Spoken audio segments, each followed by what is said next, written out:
With your permission, Madam, allow me to invite Mr. Obat Masira to take us down the memory lane of the lives of Kisumu Social Center. Obat Masira.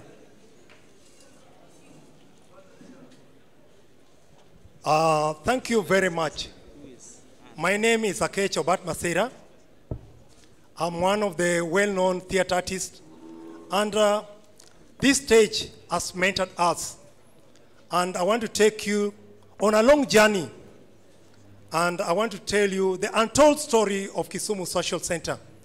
From Kisumu Social Center here, we performed. The next time we found ourselves in Britain.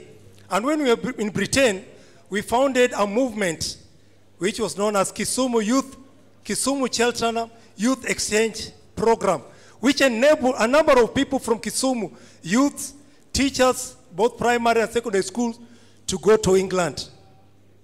So this has been a journey. And I have a co-presenter, is known as Frederick Owiti. Frederick Owiti, welcome. All pirates, yes, they row by, took I to the merchant ships. Minutes after they took I from the bottomless pit.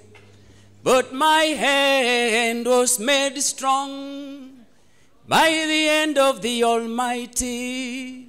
We forward in this generation triumphantly. Won't you help to sing these songs of freedom? 'Cause all I ever have, redemption songs, these songs of freedom. Mr. Obat Masira, can you please tell us the untold story of Social Center? Thank you very much. You want the untold story of Kisumu Social Center. In the past, it was never known as Kisumu Social Center. It was the African Social Center. It was the African Social Hall. At that particular time, we were in the colonial area. And before it became the African Social Hall, the Kisumu Social Center, the African Social Hall was situated at the current place where we have the United Mall, the Tuskies. From Tuskies to Odium Office to Posta, that was a military camp. And within the military camp, that is where the office of the first director of the Kisumu Social Center was. His name was Mr. Manderfield. Mr. Manderfield was based, and his office was green, long, wooden structure. And within that wooden structure, part of it was a nursery school. In the morning, it was a nursery school. In the afternoon, it was a place to promote literacy. That was the first place. Then in 1957, Sir Everett Stanley, then the chairman of African Council and the chairman of the municipal board, laid a foundation stone at this space, and it was called the African Social Hall. And that was 1957. In 1960, the governor of Kenya, still the nursery school had no name. Then something happened. Alderman Matthews Ondiek, the first mayor of Kisumu, passed on. And the school moved to the present school where it is. Matthews Ondiek Nursery School. Then again, Mr. Manderson, who was so passionate about art, at this particular space, he brought the first Congolese musician, and Luos are known to be so passionate about Congolese music. Mr. Manderson introduced Congolese music and the dance style at this place. The first musician he brought was known as Edward Masengo. The second musician was known as Jean Wenda Bosco. So, and at that particular time, dancers had dress code. So at that particular time, all the gentlemen and the ladies would come with their partners. And each one of them had a suit. And all the suits were black. And the sailor's coat. White immaculate shirt. And black bow tie. Until the philosophy which hold one race superior and another inferior is finally and permanently and abandoned. Well, everywhere is war. It's a war until the color of a man's skin is of no more significance than the color of his eyes. There's a war until they are no longer first class and second class citizens of any nation. It's a war. So from that, Kisumu, then we had Okot Public Tech. At that particular time, the social center, we had an advisory team that was helping the first director of the social center, who was known as Mr. Ezra Gumbe. The advisory team comprised of Professor Okot Public Tech, Bishop Henry Okulu, the first African town clerk, James Miruko War, and there was also a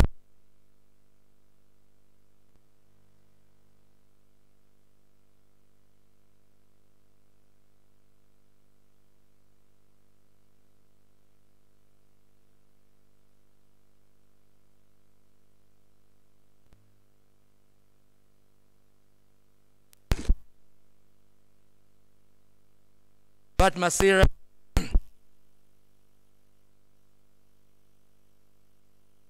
it is not by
Check 1 2.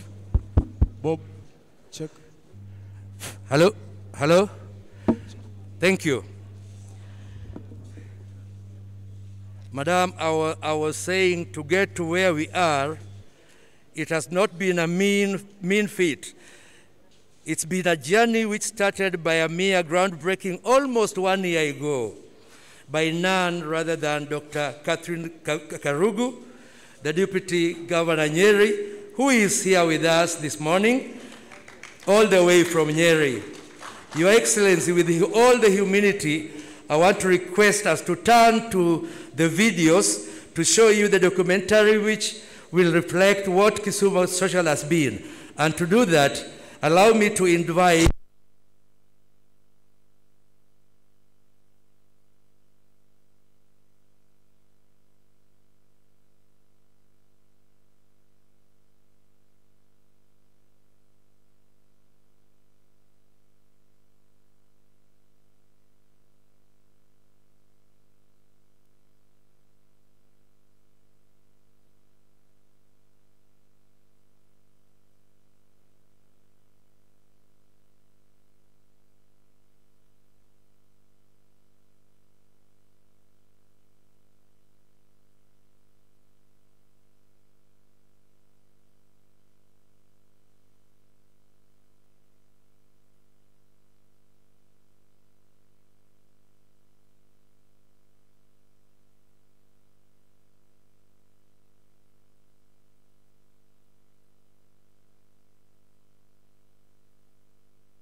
Let me welcome you to the new social center in Kisumu, which has been reborn after about 50 years.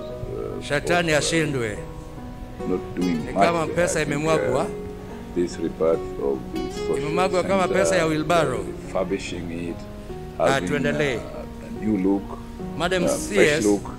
Now I want us to turn to a short documentary and allow me to invite the outgoing city manager, Doris Ombara, to take us through that journey of the refurbishment. Madam Doris.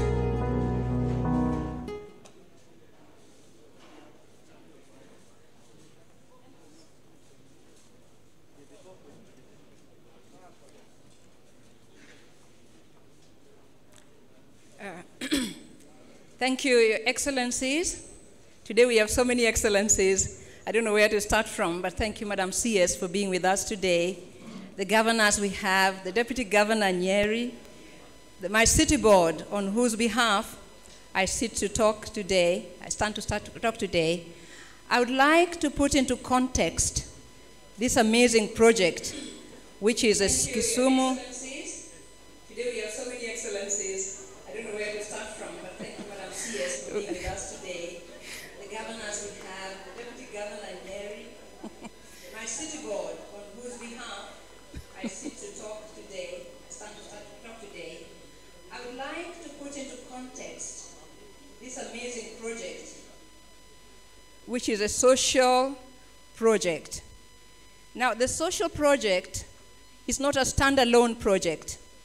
It is one among many projects given to us so graciously by one amazing funding partner, which is a French development agency. They funded the so-called Kisumu Urban Project. This is a 40 million Kenya shilling project, or 40 million euros project, 4 billion actually Kenya shillings. The project came in to put into context and to help upgrade the city. Cities were seen as a place that will hold nearly half of the world's population in the next 20 to 30 years. So investment in the city was a big, big program for us. The French supported us and put this project into 5 major areas. One was capacity building for the then municipality staff or the city staff. It was seen that the staff needed to up their game in terms of their professionality and work they did to offer the urban services to the city. The other one was improvement of the city infrastructure. Basically, issues like roads, facilities such as the social center, schools, among others. The other one was waste management. As you may know, many cities battle with waste management. So the French helped us invest a lot in this particular program, our waste management, in a proper way. There are many other aspects. The other one was planning. We started with what was called ISUD. ISUD is the Integrated Strategic Urban Development Plan. And ISUD gave birth with what the governor has just completed doing, which is the Local Detailed Urban Development Plan. And overall, we had the conditions, the objective of improving the living conditions of the population of Kisumu City by providing the urban center, the urban services. So I stand basically to emphasize the importance of this project that has come up. In the governor's manifesto, as has been earlier said here, urban renewal was one that he steadfastly talked about, and that included slum upgrading. In our slums now, you find improved roads, there is improved drainage, there's street lighting, there are modern schools, there are proper ECD facilities, and such that are incomparable. And Governor, I want to thank you for getting us off board. This project had stalled, but with your coming, it has come back to life and given birth to facilities such as the social center that we have today. And so I'll put you through pictorials just to see where we are, because pictures speak volumes. So may I go to the pictures very, very quickly. Yes, there we are. This project, funded by the French, gave us an opportunity to modernize our facilities. One of the objectives was to deal with projects which had high social and economic impact, and schools are one such. All our families have an interaction with schools. Look at Gotnyabondo School before it was built. Look at what we have now. Now the enrollment has increased. The health has improved because now we have water and sanitation facilities. Children no longer squat behind the bushes. We have proper ablution blocks. We have computer labs. We have playing grounds that are modernized, and so that children don't just focus on academics alone, but on other skills that they may have. Let's go to the next one very fast. That is the Angira School in Kajulu. Kajulu is one of the last wards of the 14 wards in the city, just across. That is what it was like before. We had toilets sinking all the time with the children. Governor, this is what you have now given us with a modern facility that we have. The next one. That is rare. Clap for this. This is really a milestone. The kids, you can see in the picture to the left, kids were actually learning under the trees in plastic chairs. Governor, this is what you've given us now. A modern facility is an attraction. Enrollment has increased. The children are performing much better. We have modern desks, and we have an identity in the rural areas to have this. It's changing the cityscape and landscape. This is before. Ruea is in Kolua East, one of the farthest ward, headed by Honorable Owiti Stephen. Just go to the next one. That is Rota. Rota is in Kisumu West on the other end, and the kids would not go to school during the floods. Look at what we have in Ruea now, and we have an amazing playing field, and this is really, really wonderful. The next one, that is Thimbonde. Thimbonde is an upper end where the speaker comes from. Kisumu North Ward. Again, look at what we had. It was a tiny facility, but there we now have a wonderful administration block, a computer lab, 16 classrooms. There were each 2 streams, and this is what we have. Just move on. Next. Yes. Then that was also the schools. We talked of high social impact projects. Now there we had the Lumumba Health Center. Many of us were born there. It had just a board capacity of 16 beds. Now we have over 120 beds for women and another 100 beds for men. Thank you, Governor. And this has come under your universal health care. So this is one of the things that the Center of Excellence you have championed in terms of Center of Excellence. With this, we have a modern theater. Before, when women gave birth here, they'd be taken to Russia or the district hospital. Now we have a modern theater with all the facilities that you need. And I thank you for this. Next. Then social hall. This is where now we are. That's why I was saying, I was putting into context what we have now. That was the old social center. And I went to nursery school here, I think in the late 60s or 70s, in this very room. I remember that tree, basically which we'd break nuts and eat from. Now, I'm privileged to work under the city board and governor to build this facility to what it is. And that's what we have, and we're inaugurating now. Thank you, Governor, again for this, because you gave me that inspiration to move on. And next one. Yes, this is very, very important. Why I put this picture on is because Kakoth was a big, big problem. The other side is basically Miwani district. This side is Kisumu district. And when there was rains, mothers who are in labor could not cross this side to come and give birth. Children could not go to school because this bridge was submerged. Look at what we have done now. Governor, you opened this bridge just when you just came into the city. You did the groundbreaking and started your term. We now have a bridge which is used by tuk-tuk, by piki-piki, by kids, by expectant mothers. Give a round of applause for that. This is in Kolua East. Thank you very much. Next. Yes. And then we have come to modernize the road infrastructure. Impala Dunga Road. Impala Dunga Road actually stands out because in this particular rainy season, when we had the lake levels rise, the whole of Dunga area would have been submerged and inaccessible without this road. We built it with the SBI International, a very, very strong Infrastructural Development Road Farm, and we raised and built the embankment. The lake is just about 20 meters away. We did not have this area submerged.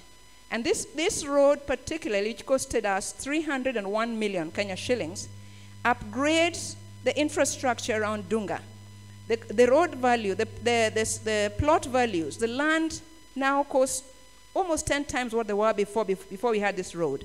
And at the end of it, the governor is doing now, with the support of the World Bank for the Kisumu Kenya Urban Support Project, improving the lakefront at Dunga. So we'll have something touristic, a Mangina-like drive, and even better when he finally completes it. Thank you, Governor, for this as well. It's about 4 kilometers to one end, and we have another 900 meters towards Panpiri area. Just move on. Next slide. Yes. This is what I talked about, the slum upgrading. And Governor, even when you campaigned, you talked to me about slum upgrading, urban renewal. So you can see Kaloleni before. Kaloleni is one of the low, in fact, informal settlements. But we are proud of Kaloleni because many of our top politicians lived there. I think this was also the home of Jaramogi Oginga Odinga and his family. And we're so proud to be able to now identify with it. We started with upgrading the roads, we did the drainage, we've done street lighting, and now the governor is rolling out the program of low-cost and affordable housing in the same Kaloleni. So this is one that also stands out, and we want to do this for every slum to make the slum life and the urban life bearable, improved, efficient, and healthy. MCA says every citizen has a right to a clean and healthy environment. That is an Environmental Management, go on please, and Coordination Act. Please move on, please. Yes, and then we have others. The Nyamasaria, KFW Magadi Road, this is going to be like a bypass. So instead of coming to the interchange that comes to Kondele Street, you can actually take a shortcut behind Nyamasaria and go to Kibos, go to Kakamega, without coming back to the city. Just continue. Yeah, Kawash CJ Road, this is in Manyata area, and you can see we are focusing a lot in the slum areas to make those roads bearable and lives better. Continue. Yes, this is an interesting one, and a bio that you can pick and take home with you. And this is the Biodigester. The Biodigesters, biocenters, are ablution blocks we have built in the slums. This, for example, has been built in Manyata Primary School. We have it in Manyata, we have it in Kosao, and we have one in Joy Lomino. These are schools with the highest population, kids up to 3,600 kids in a primary school. Now, cooking for them, particularly the lunch feeding program, is one. Bob, your finger. Yeah, cooking for the kids. Just go back to the other one. Yeah, cooking for them lunchtime, and particularly the nursery school children, was a very big challenge with firewood and majka and the like. But now with these biocenters, we are able to get the biomass from the pit latrines, from these latrines, and build it into the digester, generate gas, so now we can cook for the kids with the same biomass that they have produced. And what a better thing to do for the kids. I think is one that we can learn. Cut less trees, use your same biomass to fire your kilns. Move on. I'm almost there. Yes, waste management. This is going to be my last picture in this. Waste management is what many cities are battling with. It is a headache of many city managers, and I pray and trust that my successor will deal with this matter. But I also want to thank the French AFD for helping us improve our fleet. We now have a fleet of about 12 tractors, many of them targeted for the informal settlements. We have backhoes, we have excavators, we have a broomer, we have many others and many trailers that we can use for the same. So this is what, do you have any more slide? Yeah, you can see the fleet. Yeah, next one. Exactly. So I want to say this. Apart from just this hardware, we've also the software. With the support of the FD, For waste management, we produce what you call the KISWAMP. KISWAMP is a big document, and KISWAMP is an acronym that stands for the Kisumu Solid Waste Management Strategy. Because when we discussed with the donor, we said we must have a strategy other than just hit and run here and there. So the KISWAMP gives us a roadmap. And today I want to leave you with the 5 R's on waste management. The 5 R's. Reduce your waste. Recycle, reuse, rethink, and Celestine, what's the last one? Before you buy anything, you must rethink. Before you buy an extra bag for the supermarket, reuse what you have. Recycle. Yeah? So the 5 R's are take-home points for how to deal with the waste. Lastly, and on behalf of my board, I want to talk about the lessons learned in a minute. These mega projects, Governor, which you launched so graciously, and which are building up and seeing momentum because we have accounted for what you've given us, and building the donor confidence, these projects must have an O&M part of it. You must have, right at the project conception, how are they going to be operated? How are they going to be maintained? You advised, and particularly I remember when your daughter, Lupita Nyong'o, came here with Sir Ajay to advise us on how the thread will be, the stage should be. They advised for an electronic curtain such as we have here. So you can control it by remote like you see in the big audience, in big theaters. Give a clap to Lupita and Sir Ajay, who was recently honored. But you don't want to come back 3 years later and find that the electronic curtains no longer work. It's because we are not planning for the operation and maintenance. The beautiful schools that I have just shown you, we started them and we built the modern ablution blocks. But later we found that the flush toilets could not be used by the children who have been using pit latrines all their lives. So we found maize cobs and we found banana peels being used as tissue paper. So you have to think of how these things are going to operate. We've done a borehole for every school that we have built. 5 by the French, 8 by the Germans that have supported your program and your agenda. But these schools, these boreholes, we do not want to come back and find water no longer runs in them because they have not paid for electricity bills. And Madam CS, I particularly wanted to raise the fact that as the government was debating, and Madam Nyamunga, the Senate, as the Senate was debating about the location and division of revenue, we really got worried with the board. Will the city have enough funds for operating whatever we are putting into operation so that we don't have dry boreholes, a borehole but we cannot pump, the toilets that can't flush. And the other one, Madam, which was so important, is that these schools, the 16 classrooms, which are 2 streams, basically you find that children are 80 or 100 in a classroom and the other classrooms are empty. Why? Because they have not been given teachers. So schools but no teachers, hospitals but no nurses, hospitals but no equipment. So the other thing is, as Governor lodges these mega projects, which is coming in torrents in his regime, we want to make sure that we actually, as a national government, because schools, for example, the primary schools, are under the national government, and his government is limited as to what to do. So we have this beautiful infrastructure. The donor comes to inspect what he has done and find that they are not functioning, empty classrooms because of no teachers. I want to thank you, and I want to honor particularly the funding partners, the French development agencies who have worked with us this journey in terms of capacity building, even for staff, in terms of working as the journey. My procurement department is particularly very, very taut because of the procedures. I want to thank you. May God bless you. Asante sana.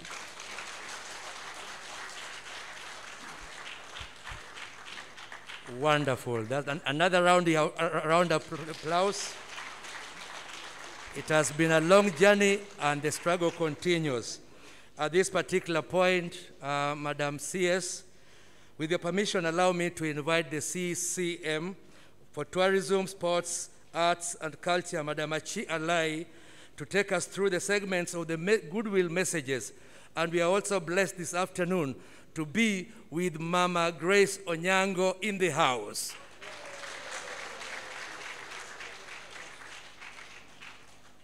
Thank you. Good afternoon. Madam CS, good afternoon to you and welcome back to Kisumu. The last time you were here, you were launching our stadium. Thank you for making it happen. Construction is ongoing. To all our distinguished guests, welcome to Kisumu. I take great pride and privilege to introduce this lady. She has done 3 major firsts as a woman formidable in government. She is the first woman speaker, where she held that position from 1979 to 1984. She was the first mayor female in Kisumu, and she was also the first member of parliament female. She is 96 years of age. She is formidable, and it gives me great pleasure to welcome Mama Grace Onyango. Oh, is she coming?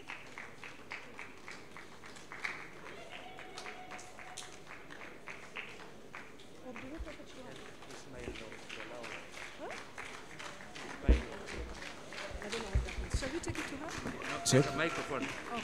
There's a microphone. Mr. Ismail No. Tech and Pauline, help Mama. Ladies and gentlemen, good afternoon.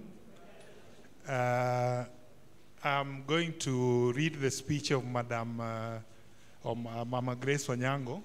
But before I do so, let me introduce myself. My name is Ismail No. I'm a nephew to Mama. And here with us also is Mama's firstborn daughter, Madam Pauline Akwacha. So let her introduce herself and say a few remarks, and then I'll read Mama's speech. But first of all, I'll give an opportunity to greet you. So we can remain, you can you be seated, kindly?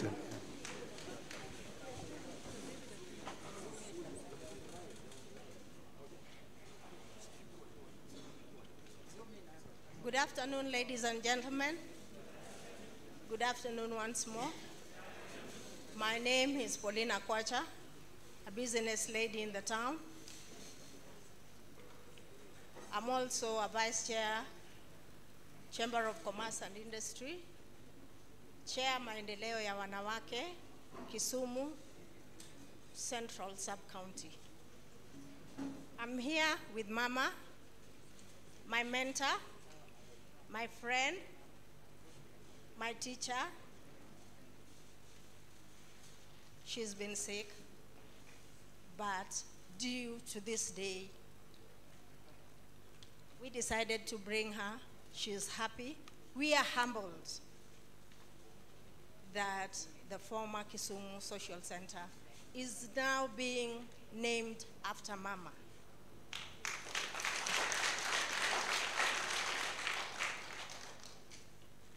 Mama has been sick for about 6 years now, bedridden, and that's why we came a little bit late. Sorry for coming late.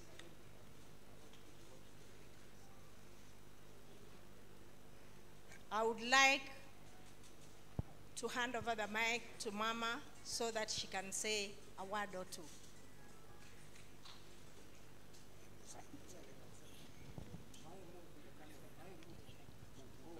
Good morning, ladies and gentlemen.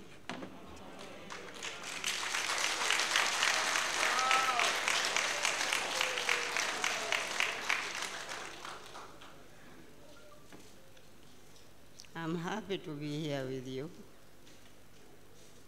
for this occasion. And I'm very glad that I'm here as it was planned. Now, I'm old. I'm a retired member of parliament. We are also supposed to have been joined by Her Excellency Ruth Odinga Busia.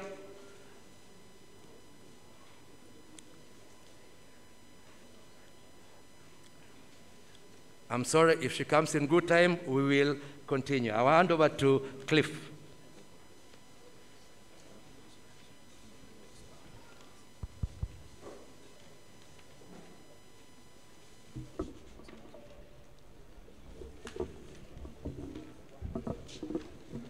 Check.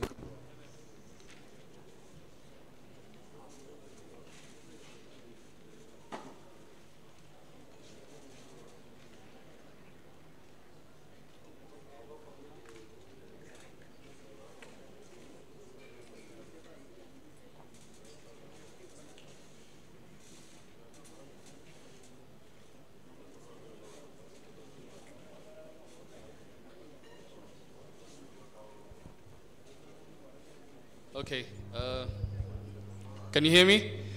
Good afternoon, everyone. First is to really express our heartfelt gratitude to the county government of Kisumu and Your Excellency, Professor Nyong'o, for this really distinguished invitation. I think what we are seeing here is very relevant to the topic that we're about to discuss. I think rehabilitation of the Kisumu Social Center is really an opportunity for us to see ways in which social and cultural aspects of this county or this country can actually be able to place a very key role when it comes to urban living. First is to really thank you and to congratulate you. This is a magnificent place. And I think it actually holds very, very key history or historical context, not only to you, but to the people of Kisumu. I want to start with an introduction in terms of urban living or urbanization. You know, for many, many centuries, large cities have always been centers of economic power. They've always been centers of inflow of population. And they've also been centers of concentration of a lot of aspects. But during those developments, and I think we've seen in Kenya how urbanization or urban living followed not only the railway line, but it also followed certain key centers. We've seen that trade has also played a very important role in terms of the inflows of people coming into the marketplaces in the urban areas. And those inflows into the marketplaces then create the opportunity for diversity and create the opportunity for what you would call centers of art, centers of creativity, and centers of innovation. But interestingly, in the last couple of decades, this particular theoretical or practical experience has actually changed. And what has made it change? We now have what we call globalization. We now have political, social, economic dimensions that have really changed our places. And I think today, one of the things that we really want to have a discussion is the role of social, the role of culture in urban living. What does it do to us? Why is it important to have such spaces? What do these spaces mean, not only to the people of this county, but to the youth? What is the future of urban cities? Because the future of urban cities is actually deteriorating. And I think I have an esteemed panel here. And, you know, we always say that hatuwezi anza kutoka nyumbani, tunaanza kutoka nje. So you'll allow me to break all protocol and invite Your Excellency, Dr. Simba Chawene, to share with us the experience of Tanzania. And my question to you is very specific. People say that there is no culture without development. And when we look at the history of Tanzania, those two have been able to be married, culture and development. How has Tanzania been able to marry culture and development all these years? And what are some of the lessons that not only the county of Kisumu, but also Kenya can learn from Tanzania? Thank you, thank you. Your Excellency, Amina Muhammad CS, Excellency Prof. Nyong'o,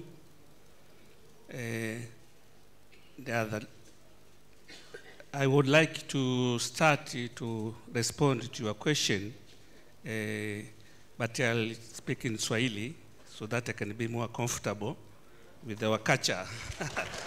Swahili is our national language, so I prefer to speak Swahili in order to promote our national language. As you said, kwa Tanzania, toka tunapata uhuru, masuala ya culture, kwa maana ya utamaduni, utamaduni umekuwa unafundishwa toka tukiwa shule. Unapoanza darasa la kwanza, unapokwenda sekondari, katika moja ya mitaala, moja ya masomo ambayo yanafundishwa katika shule zetu ni pamoja na utamaduni. Utamaduni umechangia kutuweka Watanzania kuwa kitu kimoja, kwa maana ya kwamba mwanafunzi anayesoma shule Kisumu na anayesoma shule Nairobi na anayesoma shule Mombasa, kuna kuwepo na vipindi ambavyo vinawafanya wanakuwa pamoja, wanaweza kusoma vitu ambavyo vinafanana. Kwa kusoma, kwa kucheza michezo ambayo ni sehemu ya tamaduni za makabila tofauti, lakini imewekwa katika mitaala.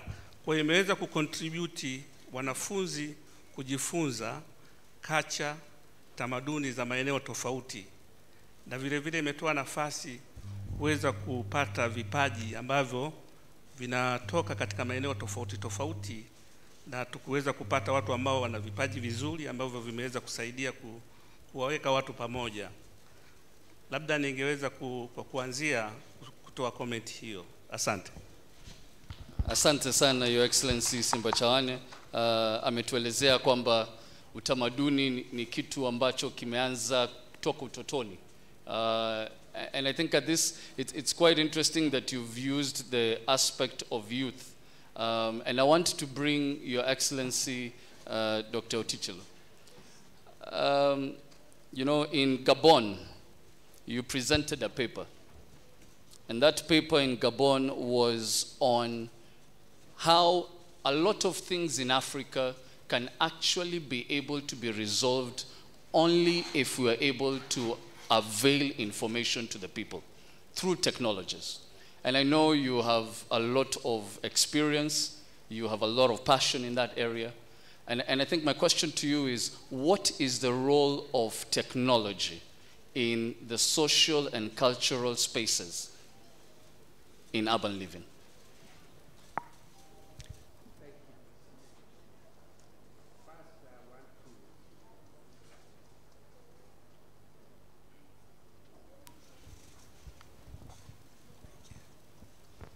Check. Okay. Thank you.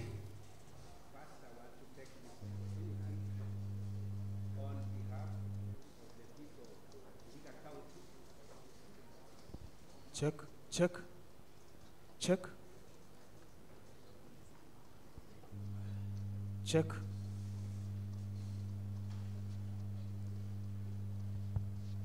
Thank you. First, on behalf of the people of Vihiga County, I want to thank my colleague, Honorable Professor Nyong'o, for the invitation to this very, very important occasion. This is a very rare occasion. I've never had an opportunity to participate in such an occasion. So thank you very much. I also want to thank my sister, Amina Mohammed, for gracing this occasion. We are very proud of you. Thank you very much. I wish to start by congratulating my colleague, Professor Nyong'o. For the last 3 years, you have been at the helm of the management of this city. This city is witnessing a transformation that has never been seen before. As your neighbor, I can attest, I've known this town for more than 40 years.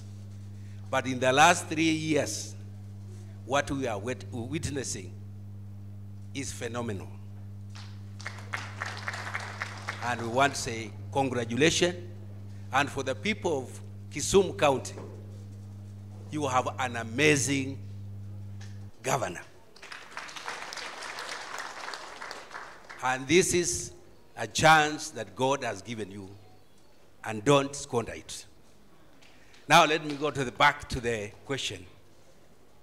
As you have heard from the description of who I am, I have spent more time in science and technology.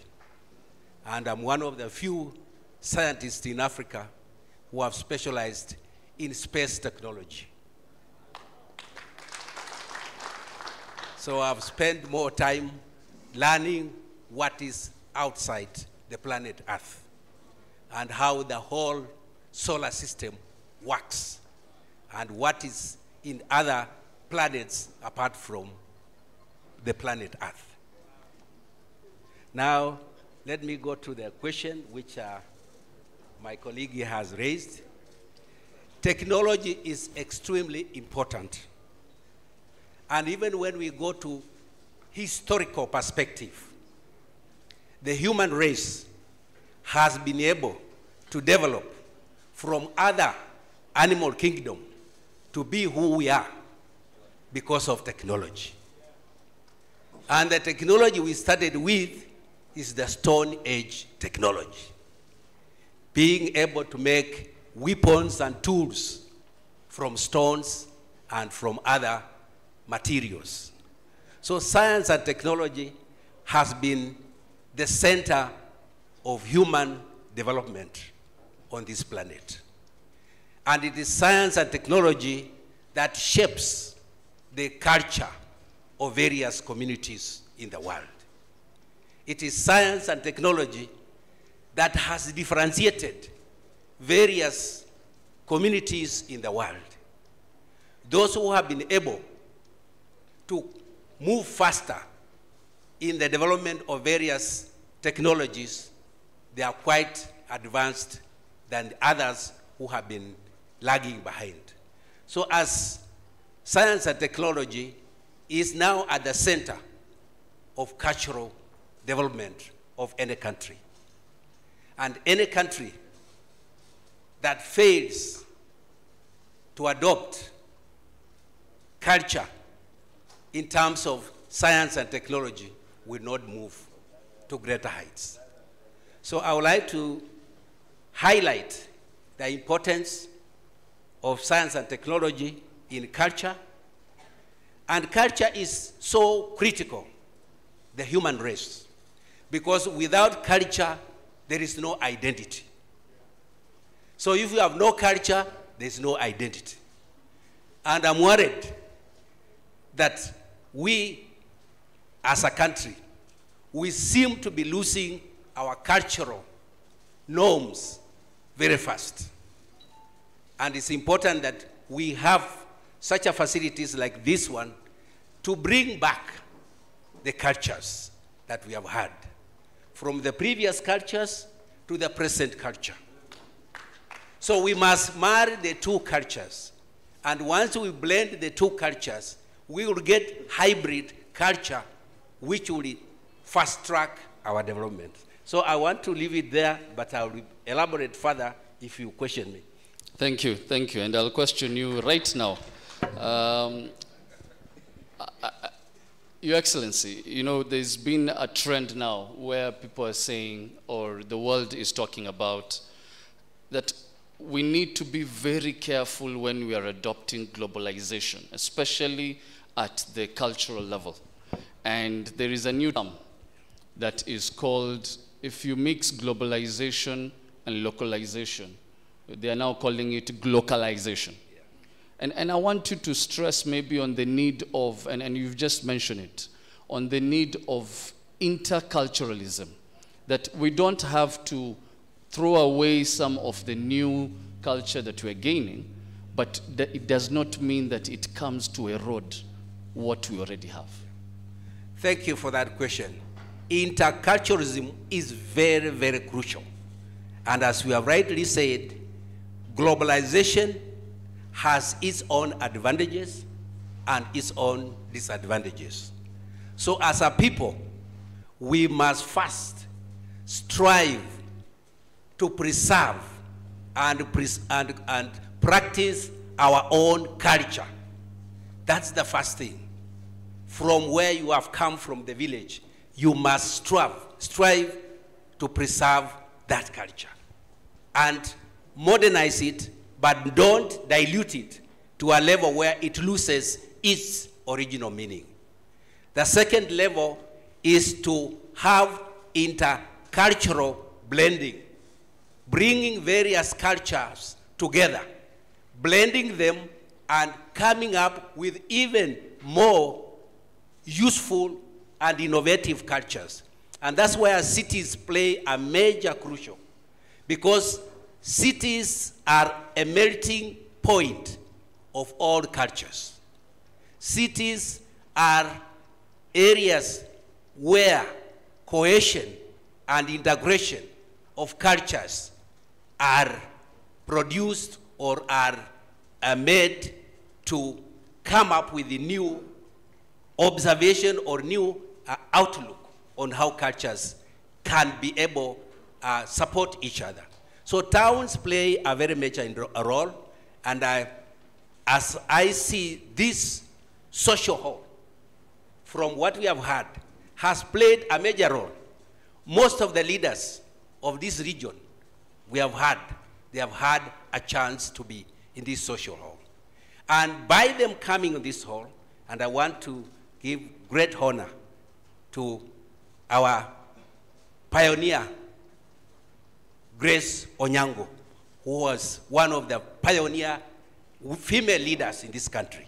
And you can see she's here with us. So I want to say that cultural centers are very crucial. And therefore, social centers in our urban areas are very crucial. Because from the statistics we have, by 2050, over 70% of the population will be living in cities. So we must, as a country, as county governments, strive to build social amenities that will be able to be used so that the people can have a very enabling environment in the cities. Thank you. Thank you very much. Thank you very much, Your Excellency. And I think you've made some really critical points that we'll come back to as we go along in our discussion. My dear friend, Your Excellency Caroline, interesting fact is that by 2050, we will be around 2.4 billion in this continent. 100 years from now, this continent will contribute 40% of the world's population. As of right now, Africa is the youngest continent in the world with a median age of 20 years.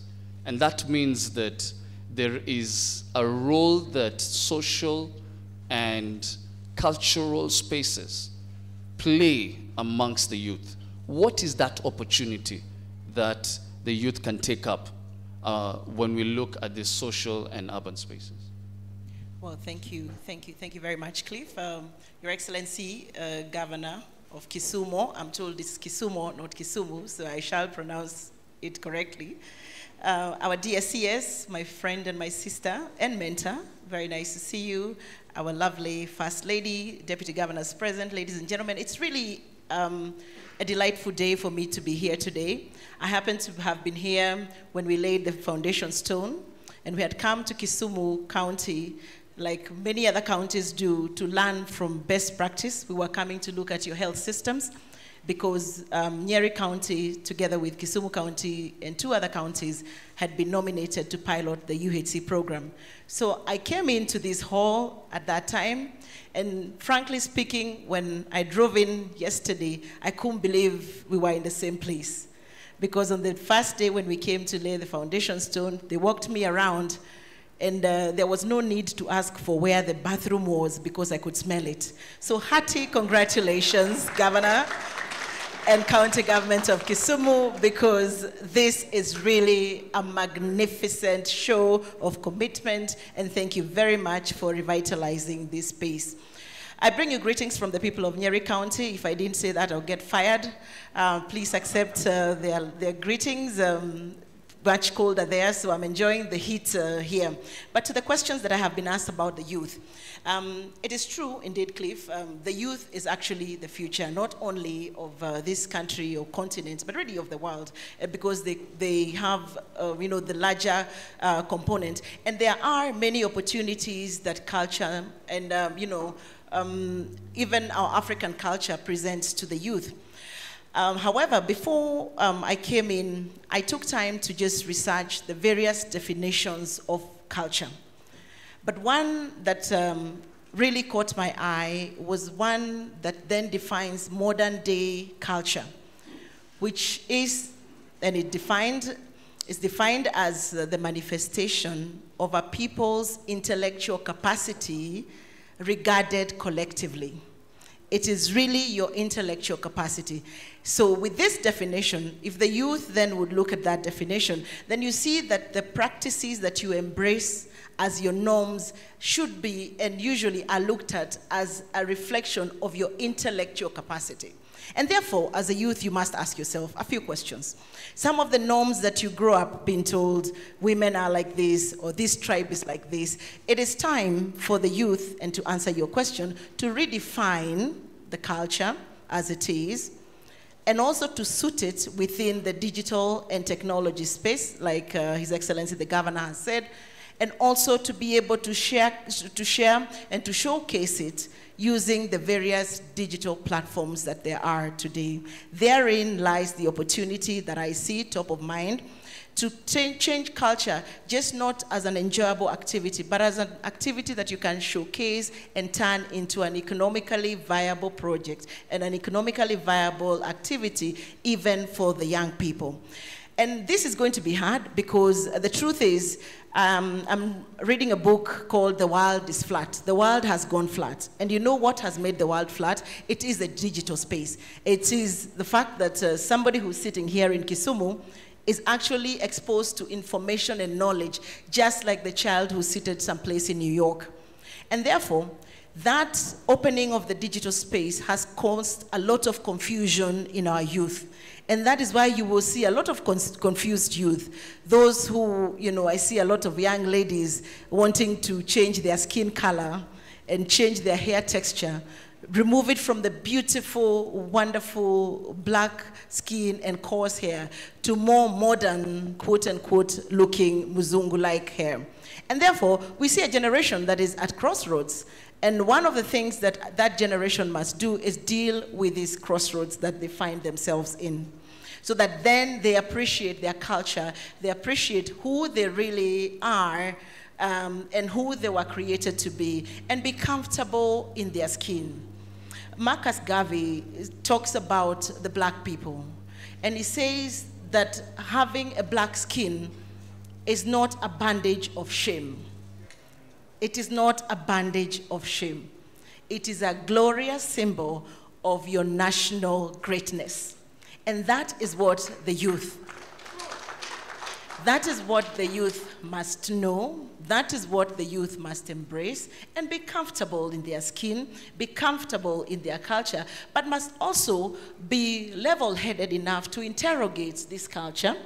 They must be level-headed enough to audit this culture and know what they need to fully embrace and what perhaps they need to improve. For instance, those of us that are born in the mountain region are born with some norms and some cultures, and you will be told, be careful about this particular tribe.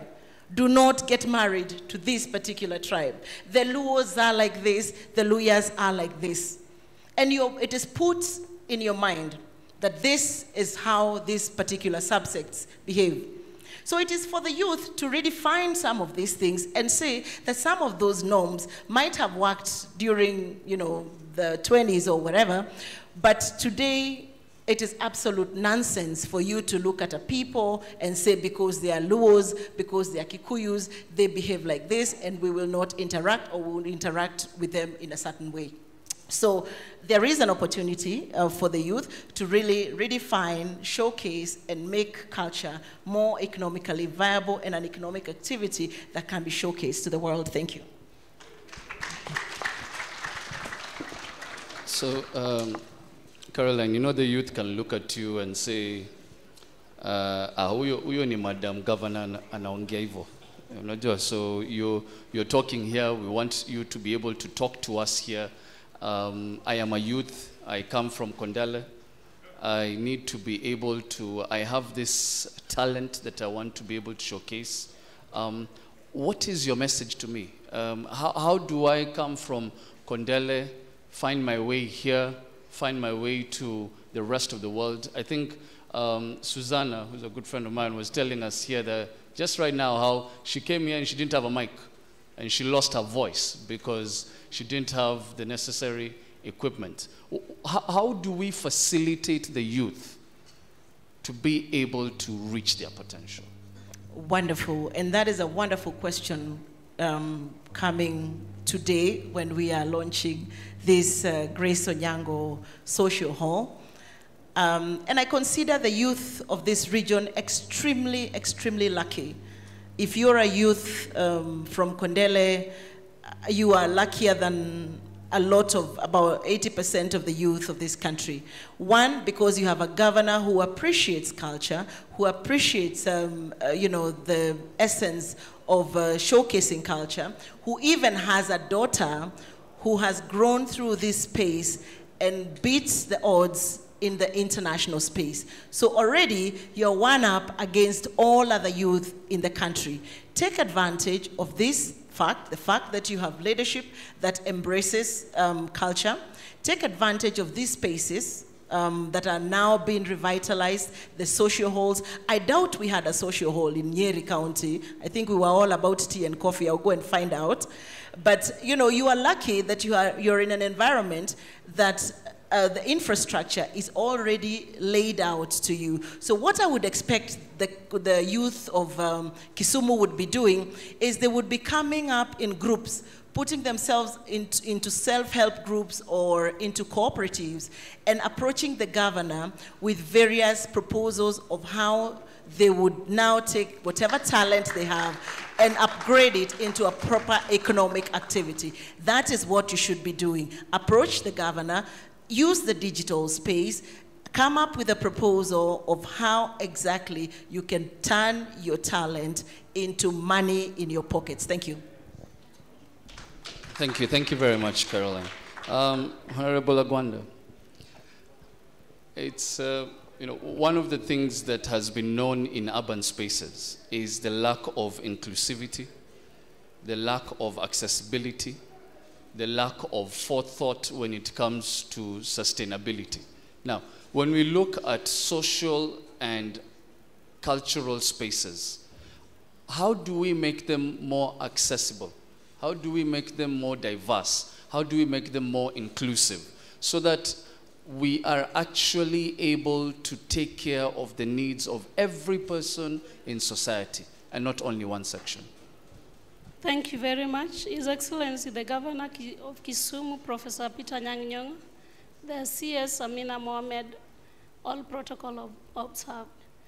The social and cultural space in urban life for persons with disability is very important. For one, it enables persons with disabilities to participate in cultural activities, and in social life, it enables them to move together, come together and share different ideas.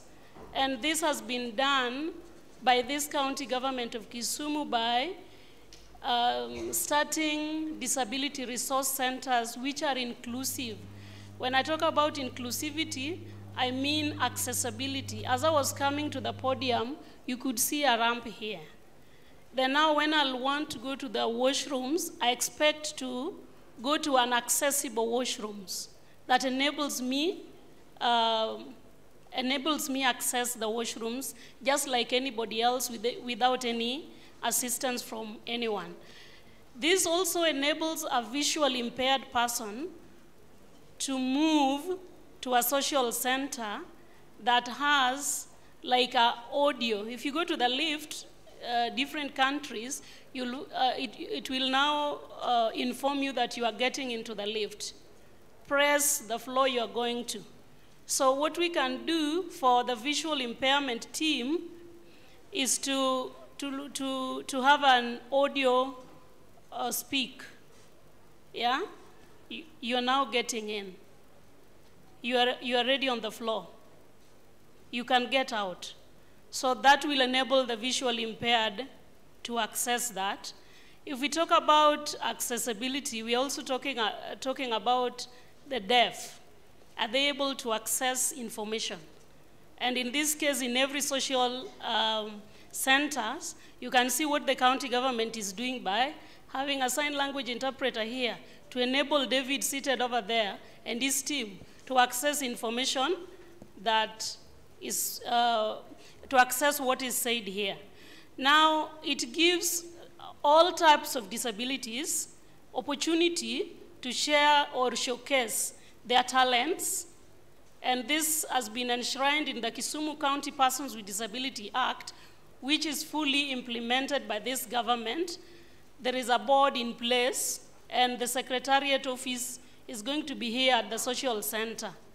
So anything in regards to disability will be implemented as per that law in this place. And if you look at Kisumu, they had a social cultural center, cultural event, where persons with disabilities who are doing the cultural dance, the songs. There is Thomas from Seme East.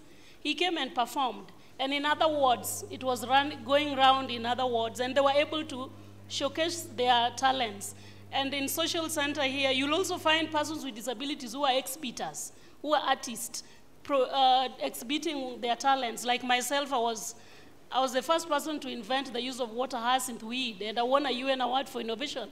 I was just making crafts, jewelry, and selling them, and I was able to be awarded in New York. So it gives us opportunity to be seen. It changes the community attitude towards persons with disability. It also gives you opportunity to, let's say there is a committee formed in the community. It also gives you an opportunity to be a leader, because people will say, can we have this person who've been doing this and this? So that visibility is very key, and to be supported by existing laws. Thank you.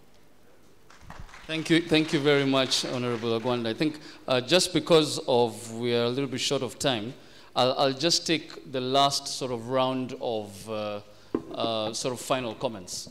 And I think this is a question to all of us panelists here is, you know, we've seen this Kisumu Social Center. We've seen a number of initiatives taken when it comes to cultural and social sort of urban living centers.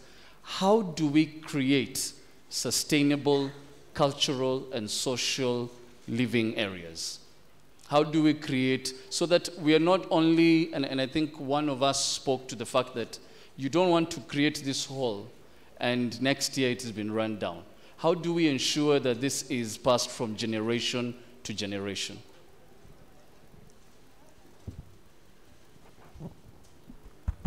Asante sana mwezeshaji.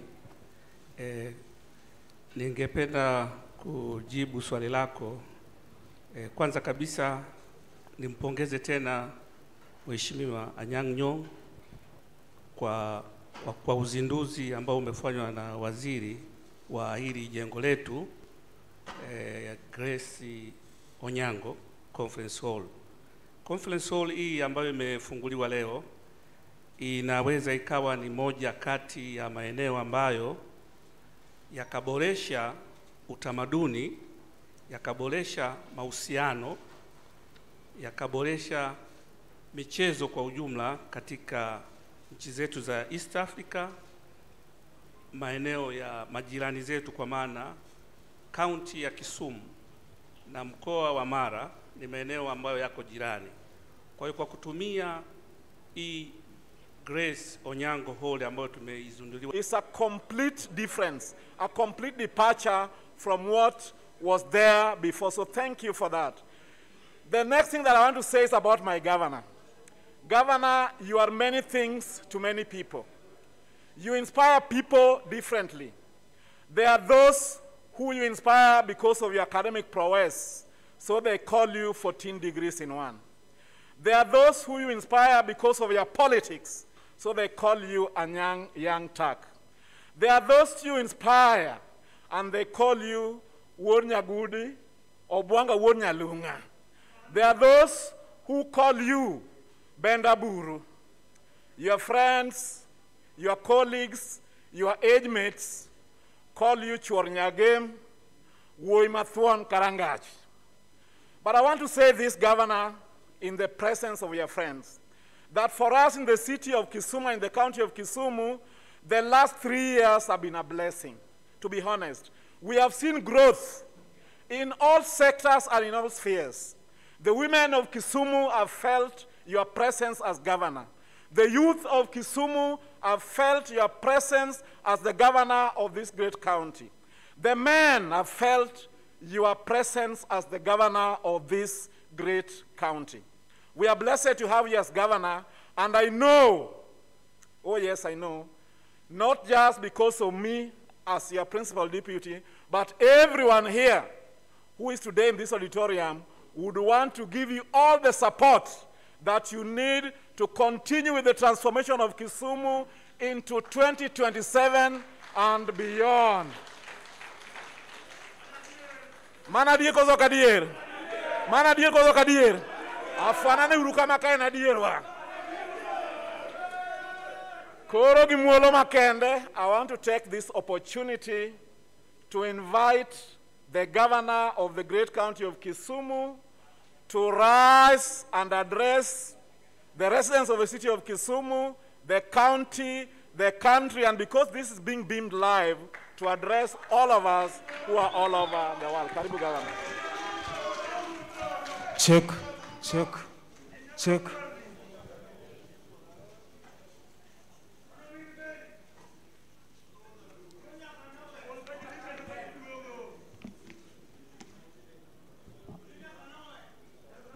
My friend, Ambassador Amina Mohamed, my dear brother, Balozi John kutoka Tanzania, my dear brother, Dr. Otichilo, jirani mwema kutoka Vihiga, na viongozi wote ambao wako hapa leo, akiwemo Deputy Governor wa Nyeri, Daktari Caroline Karugu, na Deputy Governor kutoka Vihiga. Amjamboni. Siwezi kusema chochote kabla kuita hapa jirani mwema Bwana Daktari Otichilo, at least to greet you on my behalf before I say anything. The reason why I invited Otichilo was one, because of what he said here as a space scientist. It's very important for those of us living in urban areas to know that space science is the future. Secondly, Governor Otichilo is a very humble governor who is doing a very important thing in a neighboring county that very few people know about. We are very close together. Recently, when I met Maseno, a town, the first person to come in my support and defense was Otichilo when some parochial characters in Vihiga were opposing that. Wilbur, please come and say something before I say anything.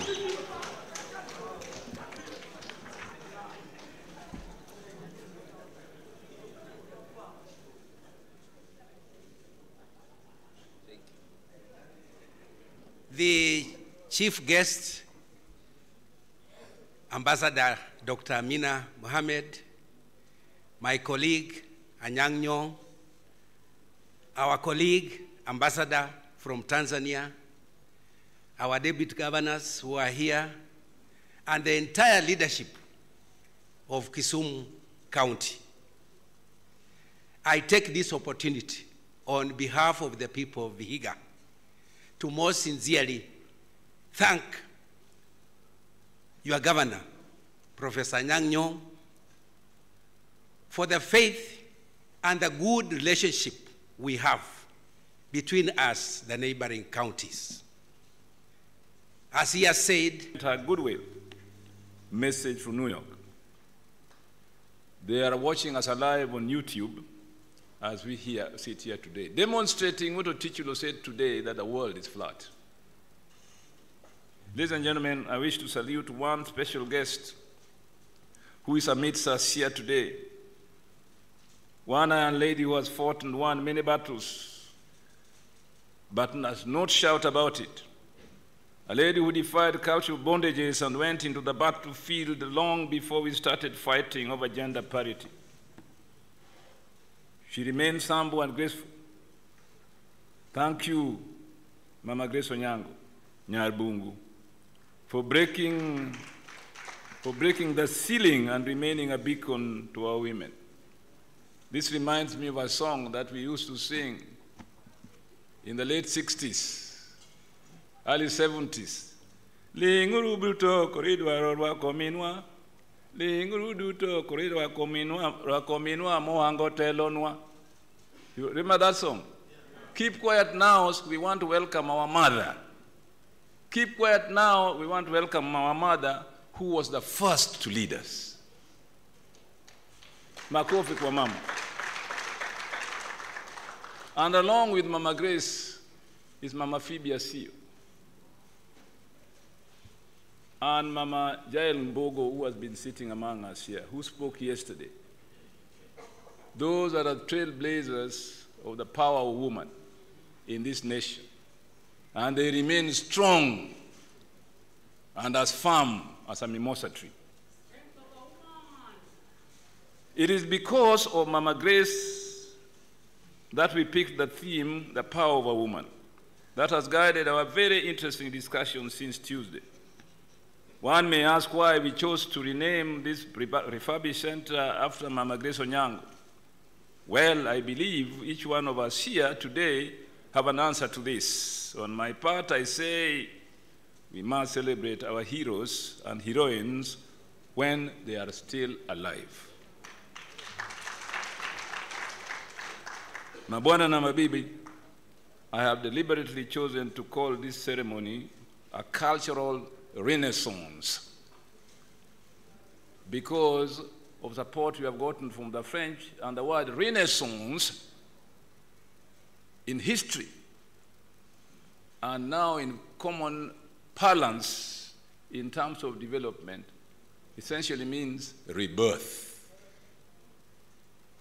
Because I'm part of this history of when this center was at its glory and when it was debased, and now when we have its rebirth, its renaissance. I honed my artistic skills at this facility many years ago. I participated in a painting competition here as a primary school boy. In the late 50s, I painted a lion and I won the prize in Kisumu district. Since then, I have not painted anything else. Hiyo zawadi ilitosha. We used to travel all the way from Alliance High School in Nairobi, or in Kikuyu for that matter, to stage plays here. Later on, while studying at Makerere University in Kampala, Uganda, we still found time to travel to the Kisumu Social Hall to stage plays as part of the Makerere University Traveling Theatre, which used to travel from Uganda to Kenya, from all schools along the way, just to perform plays. Usually, there were school textbooks in Form 4. Set books, sorry. I agree with some of my friends that this center means so many things to so many people, not only in Kenya, but across the world. It became an international convention center the moment playwrights, literary scholars, and historians started streaming in from all over Africa to debate very important, provocative, but informative subjects. Celebrated thespians like Okot Pabitek and fiery historians of yore like Bethuel Ogot would sing Hallelujah and possibly write a play here if they were to wake up from their graves today, from their slumber, to see how our development partners have supported us in working this center. They would be very happy. Fortunately, Professor Ogot is still alive, but unfortunately he could not be with us here today. At this juncture, ladies and gentlemen, I wish to thank most sincerely the French government through the Agence Française de Développement, AFD, which has been a friend and partner for many years. This center is one of the many projects they have funded in Kisumu, and as you saw earlier, Doris Ombara showed them on the screen and spoke about them, and the ambassador herself spoke about them. I don't need to repeat that story. In all these, our distinguished guests, we are very grateful to the national government for setting a conducive and enabling environment that has allowed us to work smoothly with our development partners. And I thank Waziri Amina Mohamed for being part of that team who never tired to come to Kisumu to make sure that we are working together and things are going on well. Asanteni sana. Waziri wote katika serikali kuu ya Kenya. We are all excited about the reopening of the Kisumu Social Center because it will have a huge impact on the social, economic, and cultural fabrics of our people. With this facility, our talented young people will no longer idle in the estates and in the town with negative energy because they will have something to do to better their lives. As one thinker once said, art, freedom, and creativity will change the society faster than politics. This center must bring positive change into the lives of our people. We expect our people, especially the youth, to view this facility not only as an art center, but as a source of employment and economic growth. As a county government, we are planning to put up similar centers in other sub-counties. Indeed, from a few weeks from today, you will see the Kaloleni Hall being turned into a social center to serve people in that area and that whole community.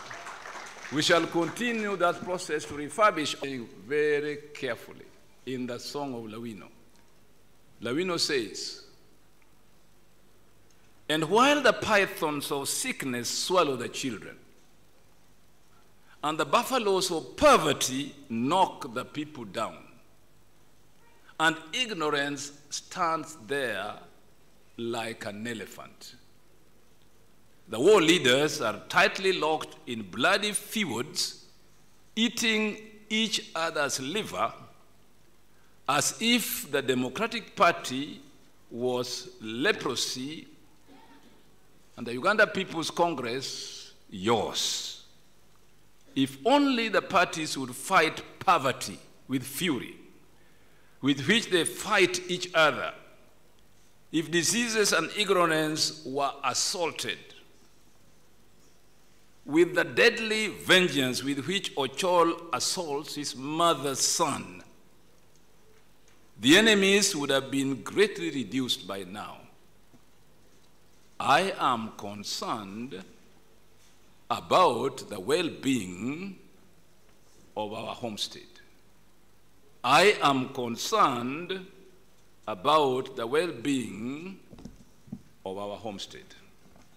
Asanteni sana mabwana na wabibi, na wale ambao wasio na mabibi. Sasa ningependa kualika hapa shujaa wetu, balozi, waziri, dada wetu Amina Mohamed.